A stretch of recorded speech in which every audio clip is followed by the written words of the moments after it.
Pero, Okay. Buenas tardes, compañeros. Nuestro equipo está conformado por Héctor Eduardo Sánchez Vadillo y su servidora Ashley Sánchez Contreras. Y en este día vamos a hablar sobre la sentencia de pensión. Y a continuación mi compañero va a hacer la representación sobre el acto. muy bien.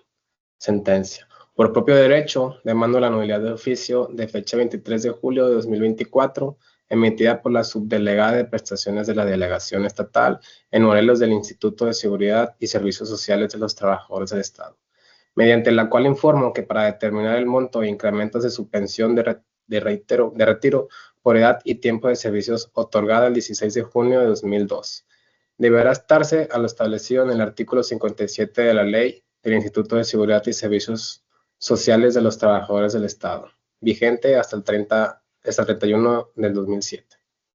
En relación con el tercer transitorio de la mencionada ley publicada el 31 de marzo del 2007, por lo que la norma le es aplicable, no contempla el incremento conforme al aumento del salario mínimo. Así también que la pensión que actualmente ostenta en cantidad de dinero no rebasa el monto máximo de valor de 10 veces la unidad de medida y actualización. Muy bien, ahora mi compañera presentará los agravios de esta sentencia.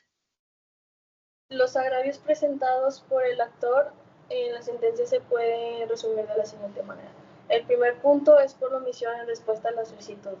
Aquí el actor argumenta que la resolución impugnada no proporciona una respuesta adecuada a su solicitud de corrección y rectificación de la cuota diaria de pensión y sus incrementos, y su fundamento legal es que se invoca el artículo 16 de la Constitución Política de los Estados Unidos Mexicanos, que establece que todo acto de autoridad debe estar fundamentado y motivado. Esto implica que la autoridad debe proporcionar razones claras y suficientes para sus decisiones. El segundo punto es la inconstitucionalidad de la aplicación del artículo 57. Aquí se alega que la aplicación del artículo 57 de la ley del Instituto de Seguridad y Servicios Sociales de los Trabajadores del Estado es ilegal e inconstitucional, ya que contraviene el principio de progresividad de los derechos humanos. Y su fundamento legal es que se menciona el artículo 1 de la Constitución y establece la obligación de promover, respetar y garantizar los derechos humanos, así como el principio de progresividad.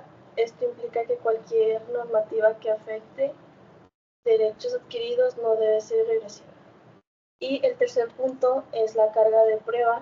Aquí el actor sostiene que la autoridad no ha probado que se ha realizado correctamente los incrementos a su pensión. Y su fundamento legal son, según con los artículos 40 y 42 de la Ley Federal de Procedimiento Contencioso Administrativo. Aquí el actor debe probar los hechos que sustentan la pretensión, pero la autoridad tiene la carga de probar los hechos que motivan su resolución cuando son negados de manera categórica. Y el cuarto punto es la justificación de los incrementos. Aquí se argumenta que la autoridad no justificó adecuadamente cómo se han calculado los incrementos a la pensión. Y su fundamento legal es que la jurisprudencia establece que para una resolución administrativa esté debidamente motivada, la autoridad debe detallar el procedimiento seguido para determinar la cuantía de las decisiones, lo que incluye la exposición de las operaciones aritméticas realizadas. Y en conclusión, los agravios del actor se centran en la falta de motivación y fundamentación de la resolución impugnada, la inconstitucionalidad de la norma aplicada y el incumplimiento de la carga probatoria por parte de la autoridad. Estos argumentos se sustentan en disposiciones constitucionales y legales que garantizan el derecho a una resolución justa y bien fundamentada. Y ahora mi compañero les va a hablar sobre la resolución. Claro, a continuación describiré detalladamente los puntos más relevantes de la resolución. Como punto número 1 tenemos la declaración de nulidad de la resolución impugnada. El tribunal determina que la resolución emitida por la autoridad demandada es nula debido a que carece de fundamentación y motivación. Esto significa que la autoridad no proporcionó razones suficientes y claras para justificar su decisión en relación con la pensión del actor, lo que va en contra de lo estipulado en el artículo 16 de la Constitución, que exige que los actos de autoridad estén debidamente fundamentados. El punto número 2 es el reconocimiento de la insuficiencia de los argumentos del actor. A pesar de anular la resolución impugnada, el tribunal concluye que los argumentos presentados por el actor no son suficientes para reconocer un derecho subjetivo a su favor. Aunque el actor alegó que la autoridad no había realizado correctamente los incrementos a su pensión, el tribunal considera que la autoridad cumplió con los requisitos legales al aplicar el sistema de incrementos según lo establecido en la ley. Como punto número 3 tenemos la aplicación del sistema de incrementos. El tribunal sostiene que el ISSSTE ha aplicado correctamente el sistema de incrementos a la pensión del actor basándose en el artículo 57 de la Ley del Instituto de Seguridad y Servicios Sociales de los Trabajadores del Estado. Se establece que la autoridad utilizó el Índice Nacional de Precios al Consumidor y los aumentos de los sueldos de los trabajadores en activo para determinar los ajustes a la pensión, cumpliendo así con lo que establece la normativa. Punto número 4 es la determinación del tope máximo de la pensión. La resolución aclara que el cálculo del tope máximo de la pensión debe hacerse con base a la unidad de medida y actualización, que es la UMA, y no en el salario mínimo. Esto se fundamenta en la jurisprudencia de la Suprema Corte de Justicia de la Nación, que ha establecido que el monto máximo de las pensiones debe cuantificarse conforme al UMA, que es la unidad de medida y actualización, en cumplimiento con la reforma en materia de desindexación del salario mínimo. El quinto punto es la carga probatoria. El tribunal resalta que aunque la parte demandante tiene la carga de probar los hechos que sustentan sus pretensiones, la autoridad también debe probar los hechos que justifican su resolución cuando estos son negados de manera categórica. En este caso, el tribunal concluye que la autoridad cumplió con esta carga probatoria al presentar la información y datos que respaldan correctamente la aplicación de los incrementos de esta pensión. Por último, tenemos el punto 6, que es la falta de derecho subjetivo. Por último, el tribunal determina que no se reconoce ningún derecho subjetivo a favor del actor, puesto que sus argumentos no demostraron que los incrementos a su pensión no se aplicaron conforme a lo que establece la ley.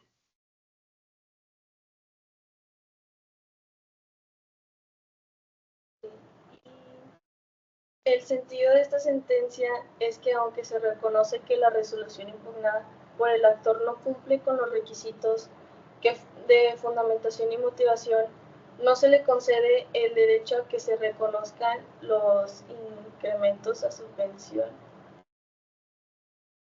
que reclama. Aquí la autoridad demandada ha aplicado correctamente el sistema de incremento de pensiones conforme a la ley vigente, utilizando el Índice Nacional de Precios al Consumidor y los aumentos a los sueldos de trabajadores en activo para determinar los ajustes a la pensión. Además, establece que el tope máximo de la pensión debe calcularse con base en la unidad de medida y actualización, y no en el salario mínimo. Y en resumen, la sentencia anula la resolución previa, pero no otorga el reconocimiento del derecho subjetivo que el autor buscaba. Y ya para terminar, mi compañero nos va a decir la sentencia en general.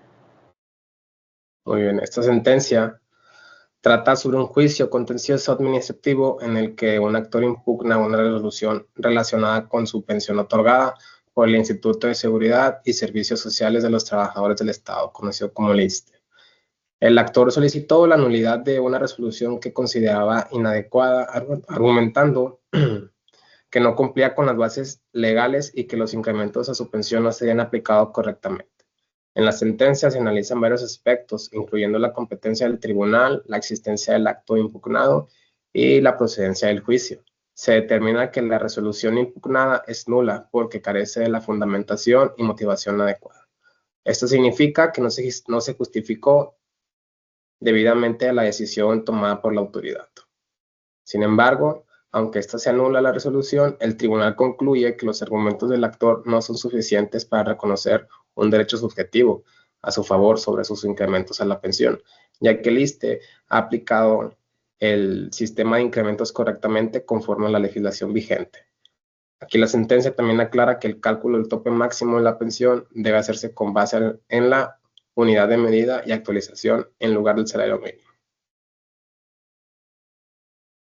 Y por nuestra parte es todo. Muchas gracias por su atención. Gracias.